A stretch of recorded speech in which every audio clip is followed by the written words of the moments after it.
शांति। आज की तारीख है 30 अप्रैल 2016। साकार महावाक्य।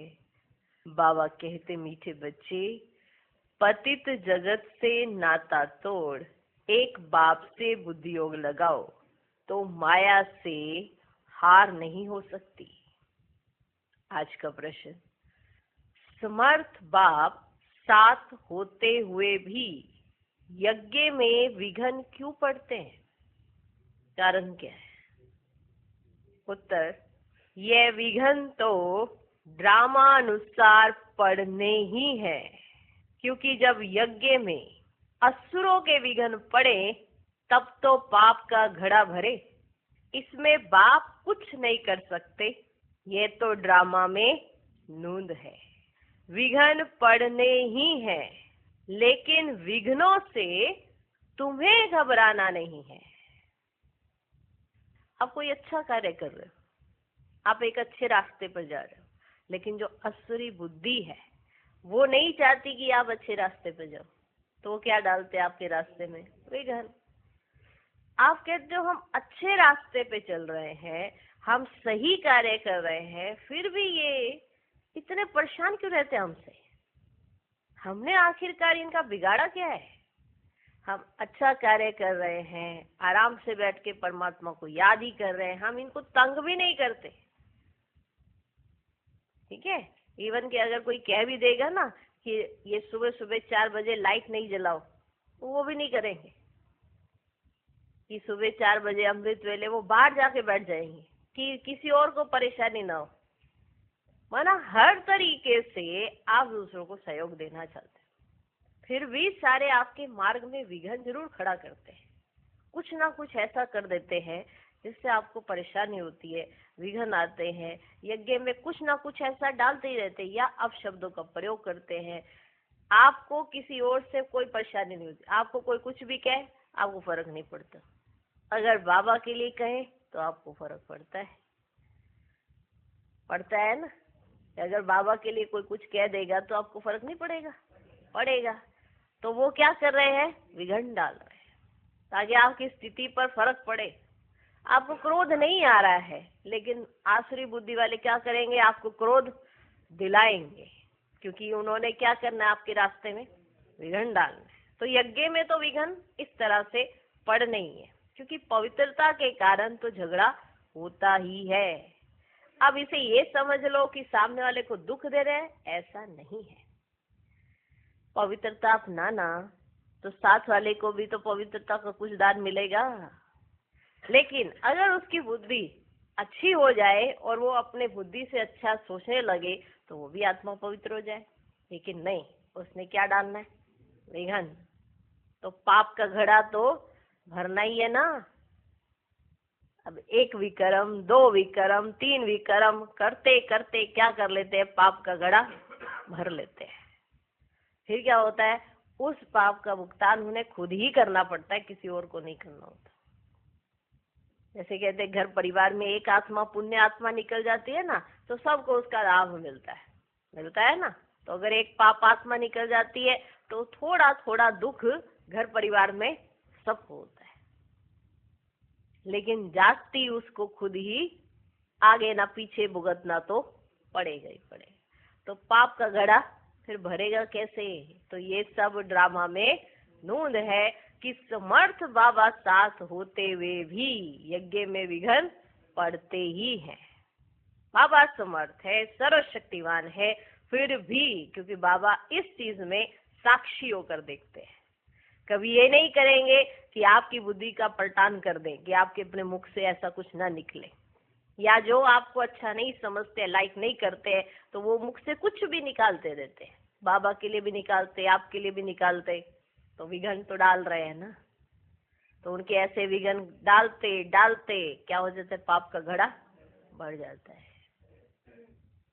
ये कहते हैं विकर्मों से अपनी संभाल करो। इसलिए कहा जाता है कि खबरदार रहो, ऐसा कुछ भी ना तो मुख से ना कर्म से ऐसा कुछ ना करो जो भगवान ये कहे क्या इसने अपना भाग्य बनाया और सारी काया कलट चट कर दी। तो ऐसा सिखाया जाता है, पहले संस्कार दिए जाते थे ना, तो माँ बाप भी कहते थे कभी किसी के लिए बुरा नहीं बोलना, कभी किसी के लिए बुरा नहीं सोचना। तो ये जो पाप का घड़ा भर रहा है, ये क्या है? हम विघन डालते हैं, परमात्म कार्य में विघन डालते हैं, तो इससे क्या हो जाता है? पाप का घड़ा भर जाता है। इसलिए हमेशा संभाल के बोलना और सोचना और करना चाहिए, संभाल के। इतनी संभाल हर एक को रखनी चाहिए कि मेरे मुख से क्या निकल रहा है, किन के लिए निकल रहा है। कई बच्चे कहते हैं कि आखिरकार भी ये हिसाब रखा कैसे जाता है। अब देखो, भगवान का कार्य है, भगवान आया हुआ है ना, भगवान का कार्य है, इतना तो समझ आता है ना कि ये परमात्म कार्य है। चलो तुमने अंदर से जाना नहीं जाना, किसी को पहचाना नहीं पहचाना, लेकिन तुम अपने अंदर ऐसा चिंतन तो ना करो ना जो तुम्हारे पाप कर्म लिखे जा सके। तो ऐसे उल्टा चिंतन ही हमारे पाप कर्मों को बढ़ाता जाता है। तो अपने चिंतन पर हमें बहुत ध्यान देना चाहिए कि हमारा चिंतन कैसा है। तो बाबा समझाते हैं कि ये भी सब ड्रामा में नूंद है, विघ्न पड़ नहीं है, लेकिन विघ्नों से तुम्हें घबराना नहीं है। आज का गीत है, कौन है माता कौन पिता है। ओम शांति। बच्चों ने बेहद के बाप का फरमान सुना, बच्चों ने बेहद के बाप का फरमान सुना। ये जो इस जगत के मम्मा बाबा है, ये जो तुम्हारा नाता है देह के साथ है, क्योंकि देह से पहले पहले माता की, फिर पिता की लागत होती है, फिर भाई बंधु आदि की होती है। तो बेहद के बाप का कहना है कि इस जगत में तुम्हारे जो माता पिता है उनसे बुद्धि का योग तोड़ दो। ये जो लौकिक माता पिता है वो तो इसी शरीर के है ना, लेकिन जो पारलौकिक माता पिता है उससे बुद्धि जोड़ो और बाकी सब से बुद्धि तोड़ दो। इस जगत से नाता नहीं रखो, क्योंकि ये सब है कलयुगी छीछी नाते। जगत अर्थात दुनिया, इस पतित दुनिया से बुद्धि का योग तोड़ मुझ एक से जोड़ो और फिर नए जगत के साथ जोड़ो, क्योंकि अब तुमको मेरे पास आना है। सिर्फ नाता जोड़ने की बात है और कोई बात ही नहीं और कोई तकलीफ ही नहीं। नाता जोड़ेंगे वे जिनको डायरेक्शन मिलता है, नाता जोड़ेंगे वे जिनको डायरेक्शन मिलता है। सत्युग में पहले नाता अच्छा होता है, नाता माना संबंध, माना पहले माता से होता है, फिर पिता से होता है, फिर भाई से होता है, फिर बंधु से होता है, ऐसे होते हैं ना नाते, ऐसे बढ़ते जाते हैं। सबसे पहले किससे होता है? माता से, फिर होता है पिता से, फिर भाई से, बंधु से, ऐसे नाते बढ़ते जाते हैं। अब बाबा कहते हैं ये सब नाते तो शरीर के साथ है ना, अब इनसे नाता तोड़ो, है ना, बुद्धि से, ऐसे बोल के नहीं करना, तो बुद्धि से करना है ये सब। सतयुग में पहले नाता अच्छा होता है, सतो प्रधान, फिर नीचे उतरते जाते हैं, फिर जो सुख का नाता है वह आहिस्ते आहिस्ते कम होता जाता है। अभी तो बिल्कुल ही पुरानी दुनिया से नाता तोड़ना पड़े। बाप कहते हैं मेरे साथ नाता जोड़ो, श्रीमत पर चलो और जो भी देह के नाते हैं वह सब छोड़ दो, विनाश तो होना ही है। बच्चे जानते हैं बाप जिसको परम पिता परमात्मा कहा जाता है वह भी ड्रामा अनुसार सर्विस करते हैं, वह भी ड्रामा के बंधन में बांधा हुआ है।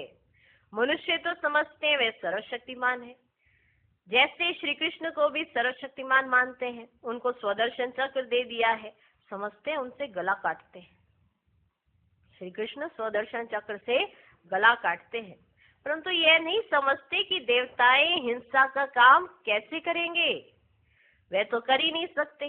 देवताओं के लिए तो कहा ही जाता है अहिंसा परमो धर्म था, उन्होंने हिंसा कहाँ से आई?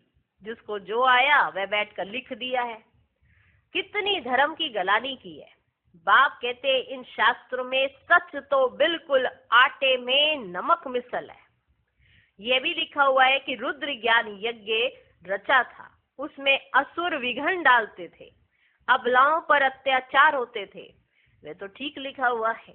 अभी तुम समझते हो शास्त्रों में सच क्या है झूठ क्या है, सच क्या लिखा है झूठ क्या लिखा है, क्योंकि वो पूरी हो गई ना, उसमें सच भी है तो झूठ भी है। अब ये कैसे पता पड़े क्या सच है क्या झूठ? तो वो जो परम पिता परमात्मा है, वही तो आके बताएंगे कि शास्त्र में झूठ क्या है और सच क्या है। भगवान खुद कहते हैं इस रुद्र ज्ञान यज्ञ में विघ्न पड़ेंगे जरूर। ड्रामा में नूंद है, ऐसे नहीं कि परमात्मा साथ है तो विघ्नों को हटा देंगे। इसमें बाप क्या करेंगे, ड्रामा में होने का ही है। कई बच्चे कहते हैं ऐसे विघ्न आने वाला होता है तो विघ्न हट क्यों नहीं जाता। अगर हमें पता चल गया है कि विघ्न आने वाला है तो हट भी जाना चाहिए। जैसे गर्मी आने वाली होती तो गर्मी हट नहीं जाती है, क्या करते हो, प्रबंध करते हो। अब जब प्रबंध कर लेते हो तो बाहर भले कितनी गर्मी हो, अंदर गर्मी नहीं रहती है।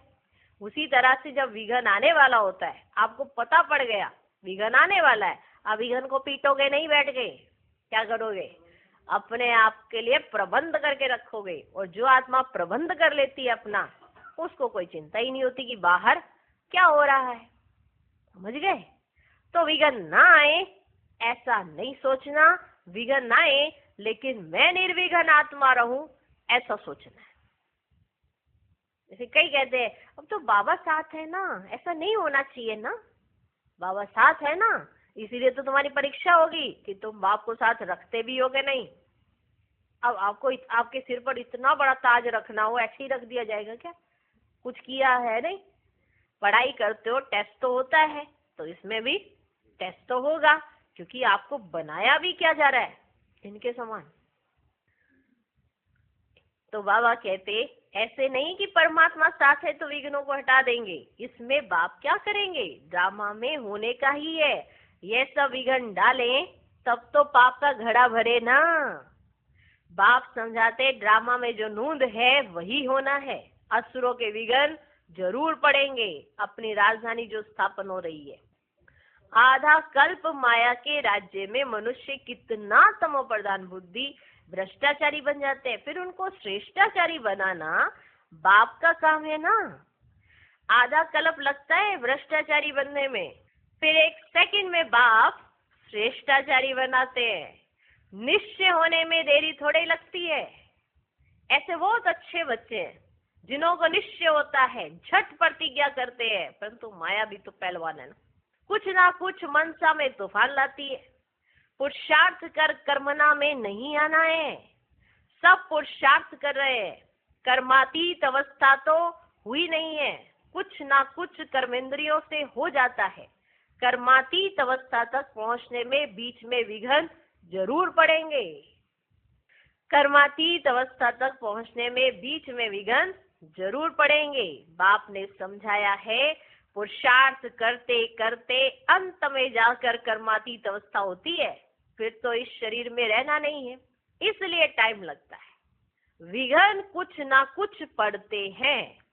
कहाँ माया हरा भी देती है, बॉक्सिंग है ना, चाहते हैं कि बाबा की याद में रहें परंतु रह नहीं सकते। थोड़ा बहुत टाइम जो पड़ा हुआ है, धीरे धीरे व्यवस्था धारण करनी है। कोई जन्मते ही राजा तो नहीं होता है, कोई जन्मते तो राजा नहीं होता है। छोटा बच्चा धीरे धीरे बड़ा होगा ना, इसमें भी टाइम लगता है ना, लगता है ना। अब जब छोटे थे धीरे धीरे ही बड़े हुए हो कि एकदम से बड़े ही निकल आए, टाइम लगा ना। जब उस टाइम के लिए आपने धैर्य रखा बड़े होने तक के लिए, तो इस पढ़ाई में भी तो धैर्य रखकर पढ़ते रहो। इसमें क्यों कहते हो मैं आज ही बन जाऊं, टाइम तो लगेगा ना। समझ में आ गया। कोई जन्मते तो राजा नहीं होता है, छोटा बच्चा धीरे धीरे बड़ा होता है, इसमें भी टाइम लगता है। अब तो बाकी थोड़ा समय रहा है, अब तो बहुत सारा समय तो निकल गया, 80 वर्ष हो गए, कितना सारा समय निकल गया। अभी तो बहुत थोड़ा सा समय रहा है, सारा मदार पुरुषार्थ के ऊपर है। अटेंशन देना है। हम कैसे भी करके बाप से वर्षा लेंगे जरूर, माया का सामना जरूर करेंगे, इसलिए प्रतिज्ञा करते हैं। माया भी कम नहीं है, हल्के से हल्के रूप में भी आती है। रुस्तम के सामने अच्छा जोर से मारती है। ये बातें कोई शास्त्रों में नहीं है। बाप कहते हैं कि तुम बच्चों को अभी समझाता हूँ, तुम बच्चों को अभी समझाता हूँ। बाप द्वारा तुम सदगति को पा लेते हो, फिर इस ज्ञान की दरकार ही नहीं रहती। ज्ञान से सदगति हो जाती है। सदगति कहा जाता है सतयुग को। तो मीठे मीठे बच्चों को लक्ष्य मिला है, यह भी समझते ड्रामानुसार झाड़ बढ़ने में टाइम तो लगता ही है, विघ्न तो बहुत पड़ते हैं, चेंज होना पड़ता है, कोड़ी से हीरे जैसा बनना पड़ता है, रात दिन का फर्क है। देवताओं के मंदिर अभी तक भी बनाते रहते हैं। तुम ब्राह्मण अभी मंदिर नहीं बनाएंगे क्योंकि वह है भक्ति मार्ग। दुनिया को यही पता नहीं है कि अब भक्ति मार्ग खत्म हो, ज्ञान मार्ग जिंदाबाद होना है। ये सिर्फ तुम बच्चों को ही मालूम है। मनुष्य तो समझते कलयुग अभी बच्चा है, उनका सारा मदार है शास्त्रों पर।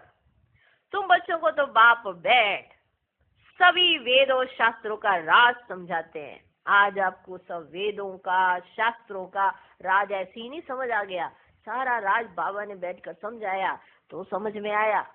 कितना ही छोटा सा ज्ञान देकर हमको इतने बड़े शास्त्रों का ज्ञान दे दिया। कितनी वंडरफुल बात है। आपने इतने शास्त्र नहीं पढ़े, इतने छोटे से ज्ञान से आपको सारी नॉलेज हो गई। तुम बच्चों को तो बाप बैठ सभी वेद और शास्त्रों का राज समझाते। बाप कहते अभी तक तुम जो पढ़े हो वैसा भूल जाओ, क्योंकि अगर वो भी याद रखोगे ये भी याद रखोगे तो अगड़म बगड़म कर दोगे बीच में। कभी भी किसी भी चीज को नया करना पड़ता है या लिखना पड़ता है तो स्लेट साफ करनी पड़ती है ना, तभी तो लिखा जाएगा। बाबा ये जरूर कहते हैं कि जो अब लिखा है ये एक्यूरेट है, इसके आधार पर अब पिछला सारा इमर्ज कर सकते हो, लेकिन इमर्ज करके अपनी बुद्धि के अंदर रखना नहीं। आप विस्तार कर सकते हो उसका, लेकिन सार को पकड़ के रखो। सार से विस्तार हो सकता है, अगर इतना विस्तार अपनी बुद्धि में रखोगे तो सार गायब हो जाता है। तो ये भी बहुत गुह्य राज है कि कैसे मेरे को अपनी बुद्धि के अंदर क्या चीज रखनी है। आत्मा की नॉलेज, परमात्मा की नॉलेज, हो गया सारा काम। भल करके अल्पकाल का सुख मिलता आया है, सदा सुख ही सुख मिले ऐसा हो ही नहीं सकता। यह है क्षण भंगुर सुख। मनुष्य दुख में रहते हैं। मनुष्य ये नहीं जानते कि सत्युग में दुख का नामो निशान ही नहीं होता है। उन्होंने वहां के लिए भी ऐसी बातें लिख दी कि सत्युग में भी दुख, त्रेता में भी दुख, द्वापर में फिर सुख कहाँ था। सारे तो दुखी थे, फिर सुखी कौन थे। मनुष्य ये नहीं जानते कि सत्युग में दुख का नामो निशान नहीं होता। उन्होंने वहां के लिए ऐसी बातें बता दी। वहां श्री कृष्णपुरी में कंस था, ये था, श्री कृष्ण ने जेल में जन्म लिया, बहुत बातें लिख दी। अब श्री कृष्ण जेल में, ऐसा क्या कर दिया उन्होंने, जन्म ही जेल में ले लिया। कमाल है। 16 कला संपूर्ण, सर्वगुण संपन्न एक आत्मा, वो कहाँ जेल में कहाँ जन्म लेंगी, वो तो गर्भ महल में जन्म लेंगी। अब श्री कृष्ण स्वर्ग का पहला नंबर प्रिंस, उसने क्या पाप किया। यह है दंत कथाएं, सो भी तुम अभी समझते हो, जबकि बाप ने सच बताया तब समझ में आया।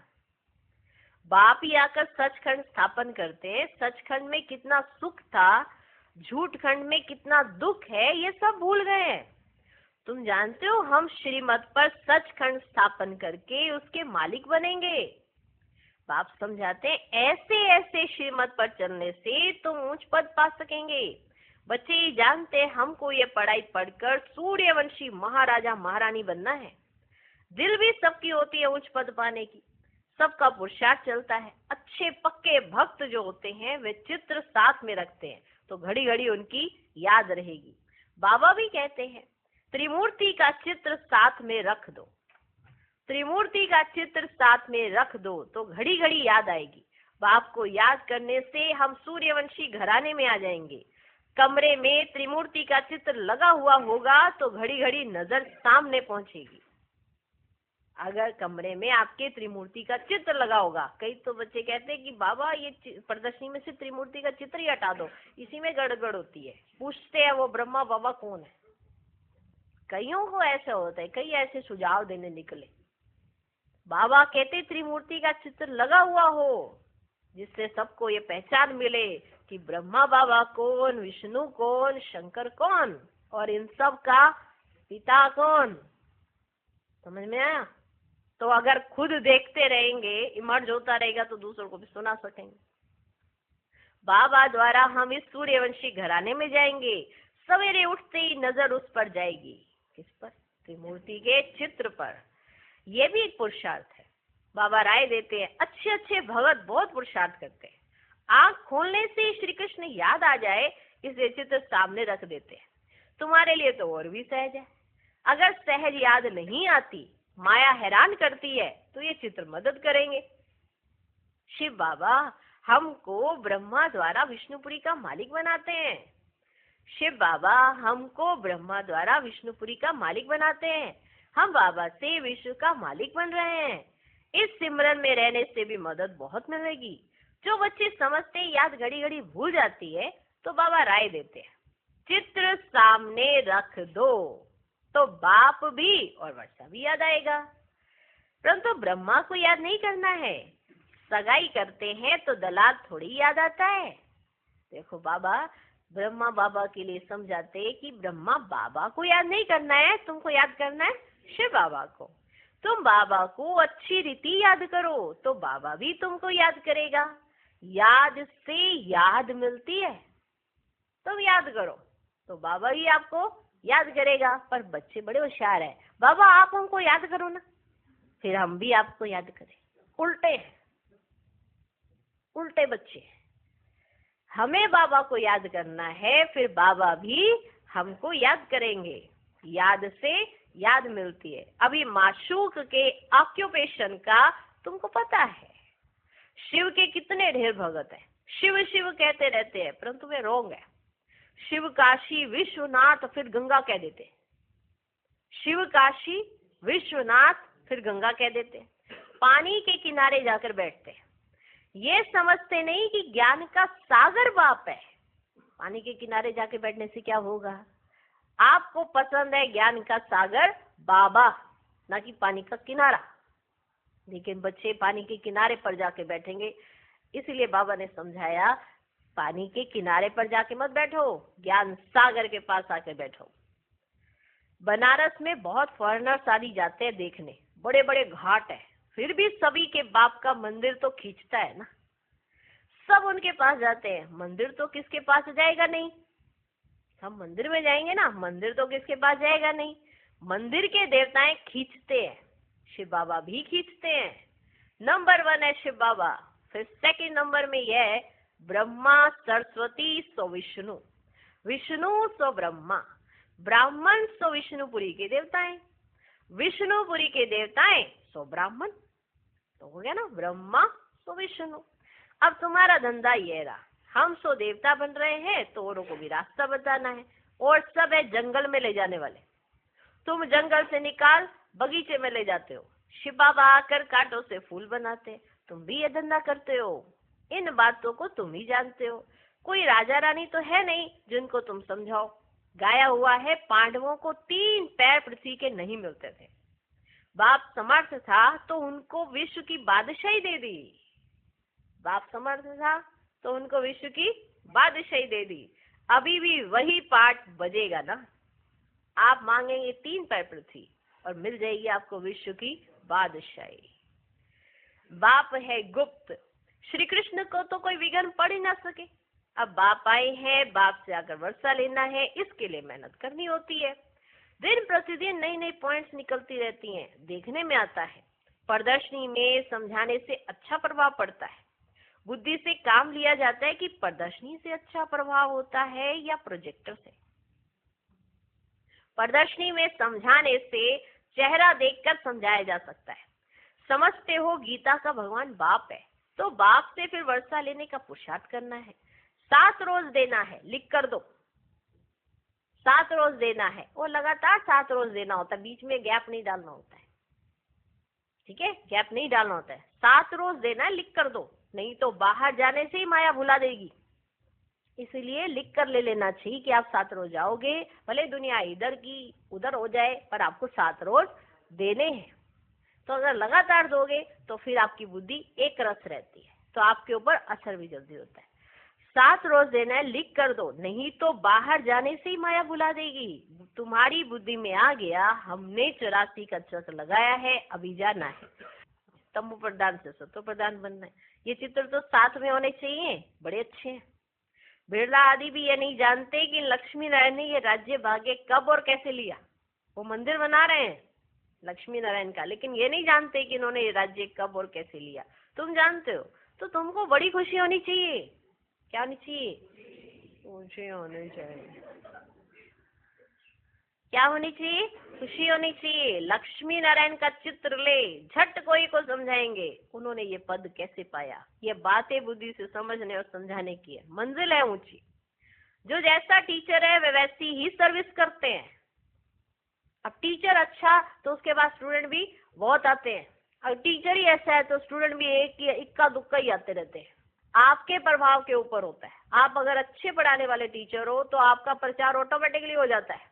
तो एक भी पढ़ के जाएगा तो वो दूसरा अपने उसको बताएगा कि नहीं वो हमारे टीचर बड़े अच्छे हैं। तो 1 2 3 4 ऐसे नहीं होते उनों के पास होते हैं 100 200 200 ऐसे होते हैं। देखते हो ना दुनिया में, की कोचिंग सेंटर में या घर में ही उन्होंने एक खोला हुआ होता है और उनका प्रभाव निकल जाता है, क्योंकि 1 से 2 2 से 3 माना पता चल जाता है।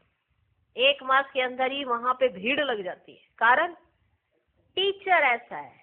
तो समझाने वाले टीचर के ऊपर भी निर्भर करता है कि आप कैसे समझाते हैं। जो जैसा टीचर है वे वैसी ही सर्विस करते हैं। देखते हैं कौन कौन सेंटर संभाल रहे हैं अपनी अवस्था अनुसार। कौन कौन सेंटर संभाल रहे हैं अपनी अवस्था अनुसार। नशा तो सबको है, परंतु विवेक कहता है समझाने वाला जितना होशियार होगा उतना सर्विस अच्छी होगी। कहीं पर बहुत सर्विस होती है क्योंकि समझाने वाला ऐसा है। तो ये आप खुद देखो, मैंने कितनों को निकाला, कितनों को ज्ञान सुनाया और कितने कैसे वाले निकले।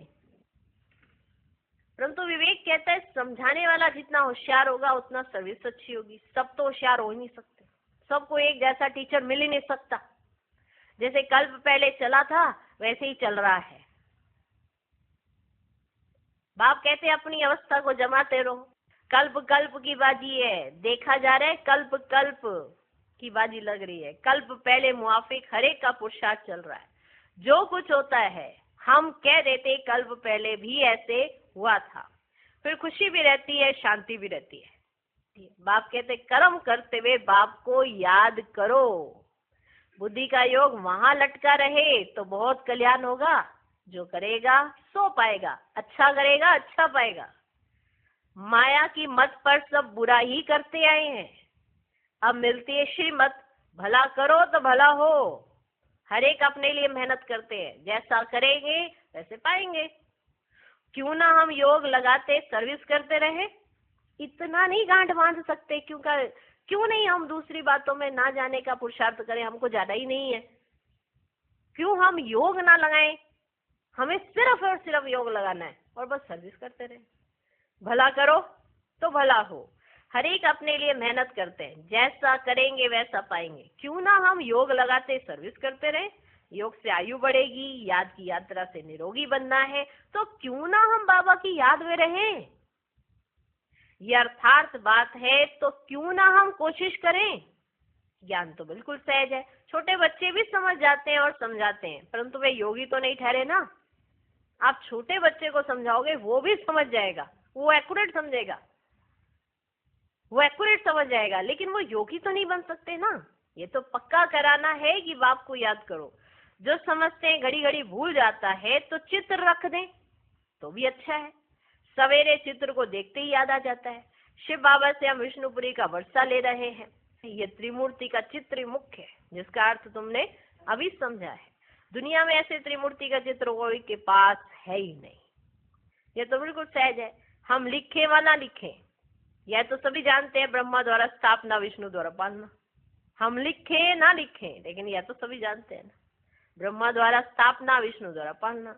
अच्छा, मीठे मीठे सिकिलधे बच्चों प्रति माता पिता बाप दादा का याद प्यार और गुड मॉर्निंग। रूहानी बाप की रूहानी बच्चों को नमस्ते। हम रूहानी बच्चों की भी रूहानी बाप को नमस्ते नमस्ते नमस्ते।